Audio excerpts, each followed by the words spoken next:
Hey, what's up YouTube? It's Logan the Metal and Beer Snob, and tonight I'm here to talk with you about my favorite half-pints of death. That's right, my attention span has whittled down to almost nothing, so I prefer to listen to all my death metal in short EP format. Oh well. Here's some of my favorites.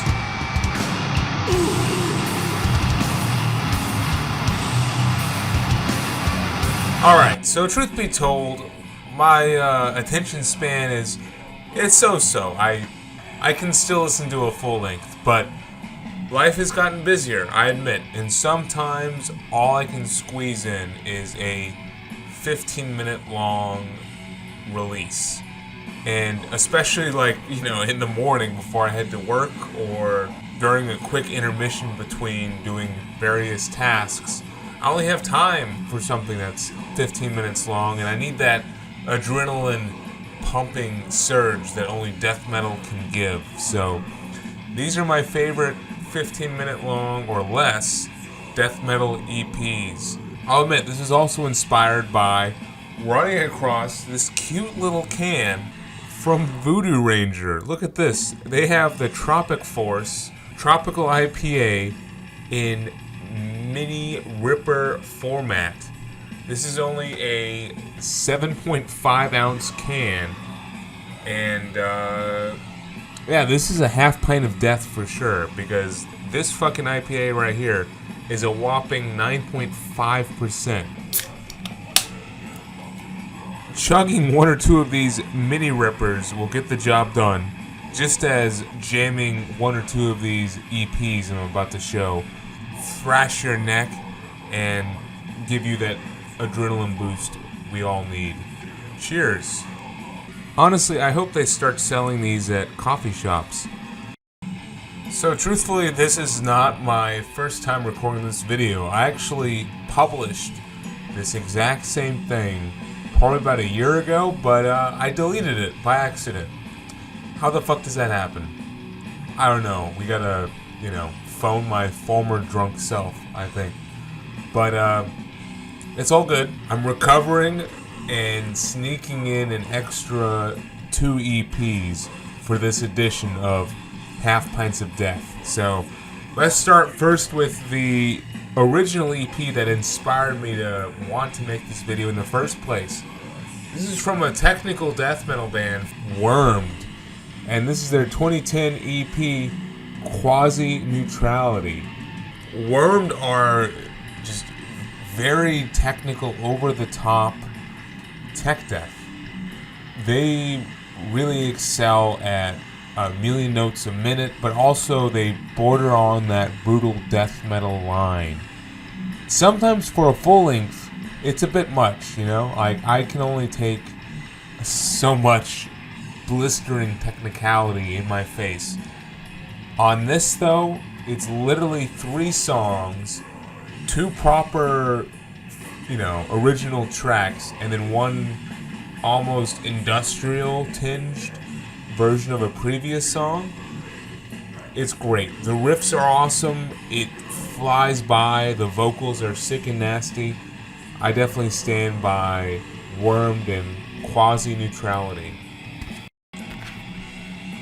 I forgot to mention earlier, but this band is from Spain, and this EP is total just shy of 14 minutes, so it definitely fits what I'm talking about. Then from there, I'm bringing up a band that I was lucky enough to see live kind of before they got big. They were on a tour with Decrepit Birth a couple years ago, probably 2022 or 2023, and I'm talking about Stabbing.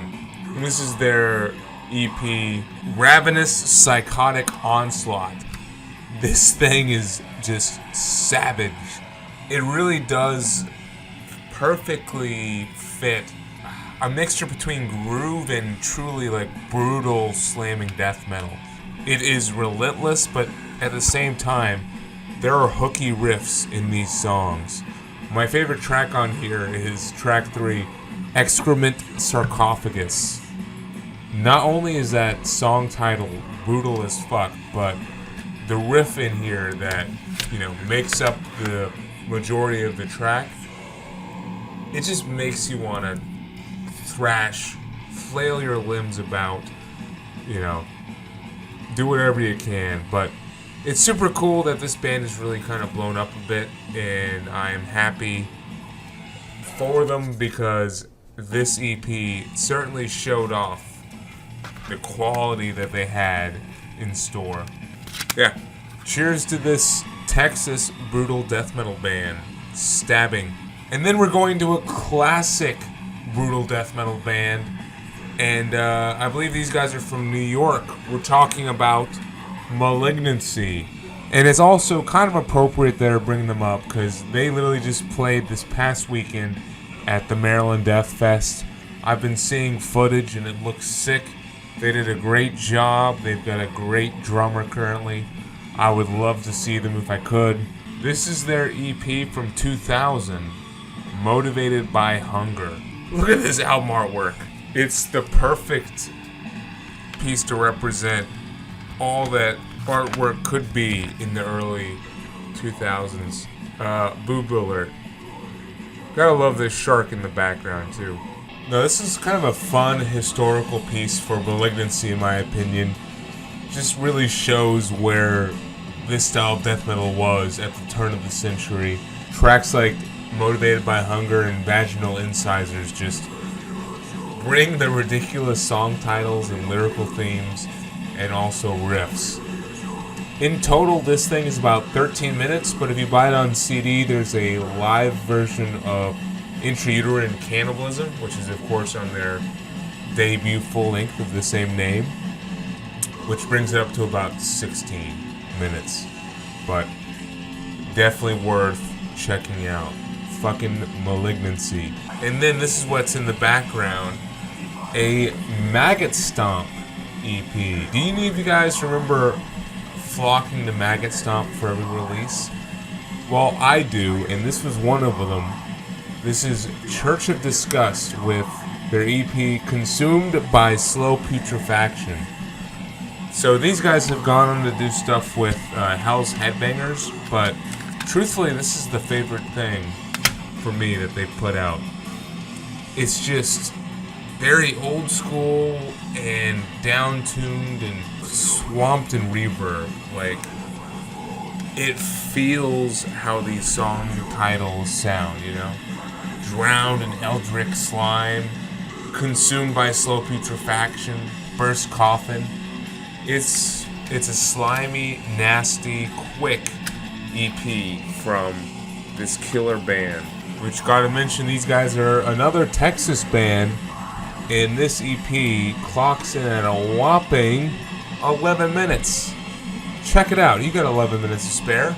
From there, we're going to maybe the most controversial pick of this list. So, this is the debut EP or demo from this band that has gone on to kind of be hated by a lot of people. I still like them. I'm still a big fan of them. But this is Sanguagab with their debut EP demo, Pornographic Seizures. Another Maggot Stomp release. Really, this was the heyday. 2019. What a time to be alive, huh? Before COVID and shit. This thing is clocking in at 11 minutes and 3 seconds. 4 tracks. And truthfully, this is my favorite thing that Sanguagab has ever put out. It's just so simple, but kind of weird sounding. The guitar work is really what makes it for me. It's kind of off the wall and sounds a bit like Demolic at times. I know listening to modern Sanguagab, that might sound hard to believe, but I promise you, tracks like Perverse, Deranged, and Turkish Blood Orgy really bring this weird guitar tone to the forefront, which I'm a huge fan of, and as I said, I'm still a fan of what these guys are currently doing, but yeah, this will always be my favorite thing that they've put out, and a must-listen to EP in death metal from the past 10 years. So, Sanguagab, going for another semi-controversial pick. This band kind of started out as a somewhat deathcore band, and this EP does have a little bit of that deathcore influence, but I'm still a fan of it. This is the debut from Cognitive, The Horrid Swarm. So this is a New Jersey band, and this was indeed their debut EP, which dropped in 2012. They've really gone on to make a career for themselves, and it's kind of pretty cool, and I can see why. This is a strong start. It does have those borderline breakdowns and over-the-top, like, tech for the sake of tech vibe, but it's still enjoyable. The songwriting here is kind of tasty, and guess what? It's quick and it's fun. At only 14 minutes and 26 seconds, this fits the bill, and I'm happy to highlight these guys. From there, we're going to a semi-local band for me. I found these guys back when I was in North Carolina. They toured around a bit. They're from Virginia originally. This is Death Crown, with really one of their few releases, Living Hell. This is straight up Entombed Wolverine Blues worship. It's killer Swedish death metal with just a little bit of death and roll thrown in there. It does sound like a mixture between Wolverine Blues and Left Hand Path. Like, I'm not trying to throw them under the death and roll bus right out the gate, but cool band though, and I wish something kind of came of them, because this is really the biggest thing they've released, and one of their claim to fame is that it contains Ryan Parrish from Darkest Hour on drums. And yeah, I just haven't really heard too much from these guys recently, but this is just simple, straightforward, and catchy Entombed core.